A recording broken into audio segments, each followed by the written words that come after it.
Robbie Du Rand, worldwide and online. This is Man-Made Radio. Man-Made Radio. Nicole Kepper, very good morning. Good morning, Robbie. Did you like my tune? It was a good one. It always takes me a minute to realize why it was playing, but it's very appropriate. Nice job. Nicole, let's talk about the platform that Survivor gave you, where you've gone from Survivor till now. Tell everyone, where you've gone.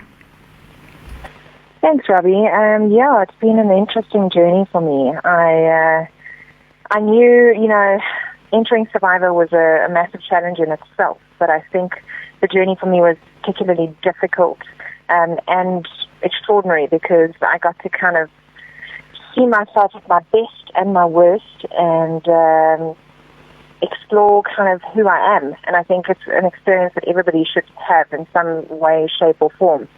And from that, I kind of had this different perspective emerging from the island as what is possible? How far can you push yourself?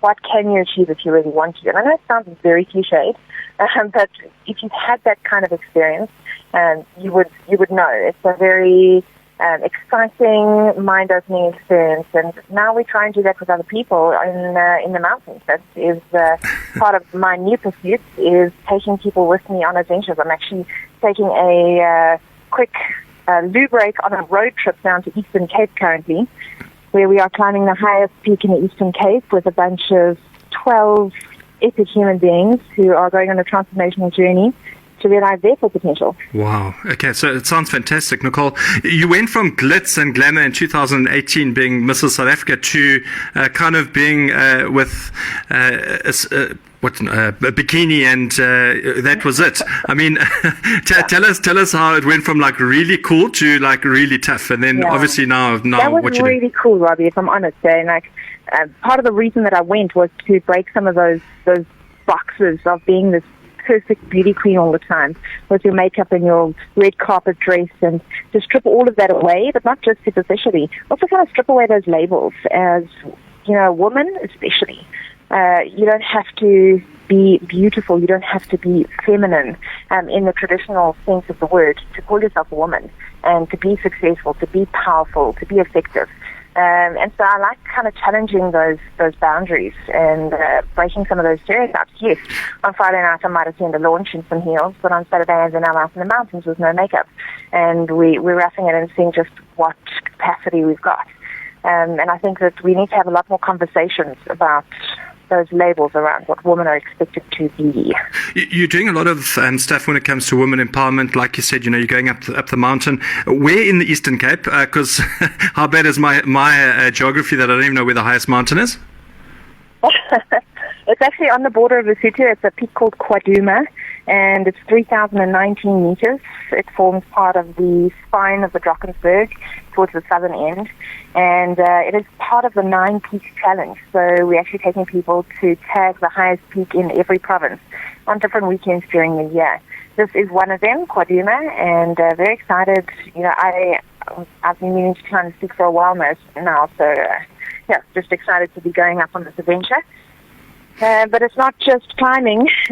Also working on some projects at the moment for women and starting conversations. So I started a new initiative with a friend called the Impact Hub. I don't know if anybody's seen it around and about on social media, but we're having events where we talk about issues that women are facing in South Africa at the moment, especially after the challenges of last year. And our next event is coming up on the 30th of March with Maximo Punyane. He's coming to support our event and talk about the subject of fear and the power of fear for women. So I'm excited for that.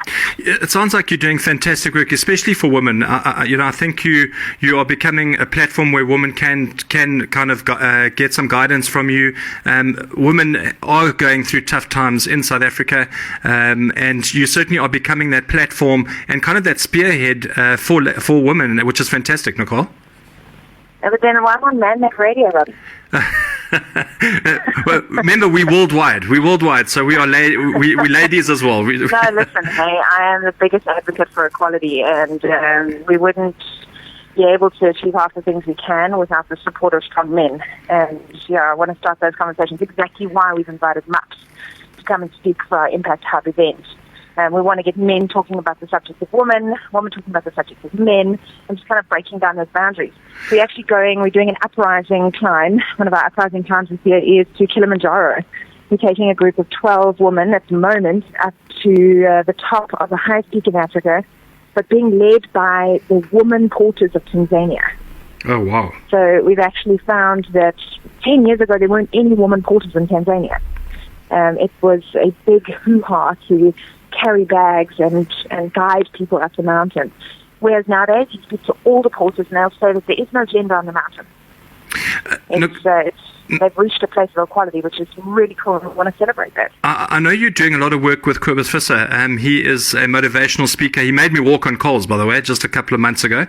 That's incredible. He's an amazing human being. When I walked in the morning, I said, there's not a chance that because I was emceeing that day, and I said, there's absolutely no chance that I'm walking on these things. Everyone was like, kind of like on the bench. A lot of people were saying, no ways. By the end of it, everyone walked like two or three times. I did once, but everyone did like 2 or 3 times. I mean, it's incredible. Well, that's the power of the mind, right? And that's what Kobus Visser teaches. And he actually came with us on one of our recent climbs, up Mafadi, the highest point in South Africa.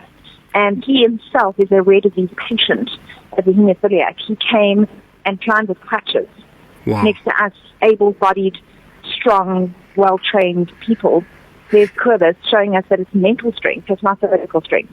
Yeah, he told us and this. Yeah, I think that's why I love the mountains, is that recurring theme of, hey, Nicole, sorry, I'm interrupting you. He told us the story about him going up Kilimanjaro on crutches. I mean, that is mind-blowing. I mean, what are you doing to prepare for Kilimanjaro? Is this all these climbs kind of preparing you for that big hike up there, or is there still more training that you need to do? There's definitely more training, but this is one of them. We've actually got a couple of the women that are climbing Kilimanjaro are on this weekend away with us. They're doing their preparation climbs. But we have 2 more weekends away like the scheduled. We're doing another one in May in the Cape, Severbergspoort and Lurch Point. And then we'll be doing another one up again to Mafadi, the highest point in South Africa, in July. And I think by that time you should have an idea of what it's going to take to climb Kilimanjaro. Nice. Tell us a little bit about you. Yourself and Rob have been having a couple of competitions. Rob, the winner. I say he's the winner, but I was on your side. But anyway. I was robbed. You were robbed by Rob. You were robbed by Rob. Tell us a little bit about that relationship. Rob is an epic guy. Hey, he's a brother for life. He's one of the greatest gifts that I got out of the competition. And, he deserved that win wholeheartedly. I was his fan from the start. But to continue a relationship outside of the island, we've continued that competitive thread, and we now compete in challenges to kind of talk about important things. So the last one, he actually came with us to Mafadi, and there we are after 3 days in the mountains, camping, exhausted, 52 kilometers in, and we're racing each other to tag the top of this mountain. I know he's going to win. He's going to win every single time, but it's fun anyway. Yeah, you've got to give it a brother from another mother. I know. I'll give it a shot there. Okay, Nicole. So what's next for you? Obviously, you're doing you're doing a lot of modeling, and you're traveling all over the world. The platform been great for you? Yeah, it's been incredible. I think I found my voice. I found a way that I can talk about important issues. I like having conversations. Sometimes at the expense of my reputation. I'm not too precious about myself. I think it's important as South Africans to start being a little bit less perfect, a little bit more honest and open.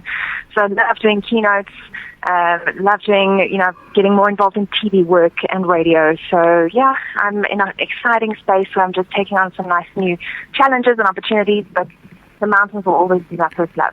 So exciting what's happening with uprising. Stay safe on the mountains. I'm sure we're going to see you a lot more on TV and radio, and thank you. I know you're actually driving on the way to the highest point of the Eastern Cape. So thank you for your time. You've pulled off and you're talking to us. Thank you so much for your time, Nicole, and wish you all the best. No, not at all, Robbie. Thanks for the cool chat, and enjoy the rest of your Friday. You too. Friday, happy Friday. Yes. Cheers. Cheers. Take care, Bye-bye. Robbie. Nicole Kappa, the runner-up to Survivor 2019, certainly doing so much work and the empowerment for ladies. I didn't ask her where you can get hold of her if you want to join her, and that is, I'll give you that now.